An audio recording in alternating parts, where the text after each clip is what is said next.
Shalom everyone. I am Priya, a student of the Holy Torah at ACTC Seminary. ప్రియమైన స్నేహితులారా, ఈ వారం తోరా గ్రంథమునందు 6వ పర్ష తోల్దోత్ అనగా తరాలు లేదా వంశావళులు అని అర్థం. ఇది సెఫర్ తోరాల 6వ పర్ష మరియు సెఫర్ బెరషీత్ లేదా ఆదికాండంలో 6వ పర్ష. ఈ పర్ష యొక్క మొదటి అలియా బెరషీత్ 25వ అధ్యాయం 19వ వచనం నుండి 26వ అధ్యాయం 5వ వచనం వరకు.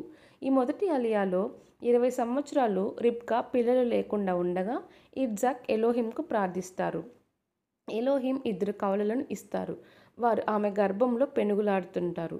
పెద్దవాడు ఏసావ్ చిన్నవాడు యాకోబుకు సేవ చేయాలని ఎలోహిం రిబ్కాకు బయలుపరుస్తారు. ఏసావ్ ఎర్రని మరియు రోమమయమైన వాడిగా జన్మించి వేటగాడవుతాడు. యాకోబు సాధువుగా గుడారంలో నివసిస్తాడు. 15 ఏళ్ల వయసులో ఏసావ్ తన జ్యేష్ఠత్వాన్ని యాకోబు యొక్క చిక్కుడుగాయల కూర కోసం అమ్మేస్తాడు. కరువు సమయంలో ఇజ్జాక్కు ఈజిప్టుకు వెళ్ళవద్దని ఎలోహిం ఆదేశిస్తారు.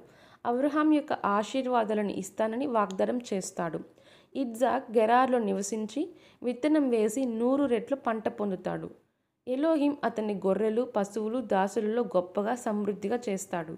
ఫిలిస్తీన్లు అసూయపడతారు. ఈ భాగం ఎలోహిం యొక్క నిబంధనకు, విశ్వాసతను, కవలల పోటీని మరియు సమృద్ధి మరియు ఉద్రిక్తల మధ్య ఇజ్జాక్ యొక్క విధేయతను నొక్కి చెప్తుంది.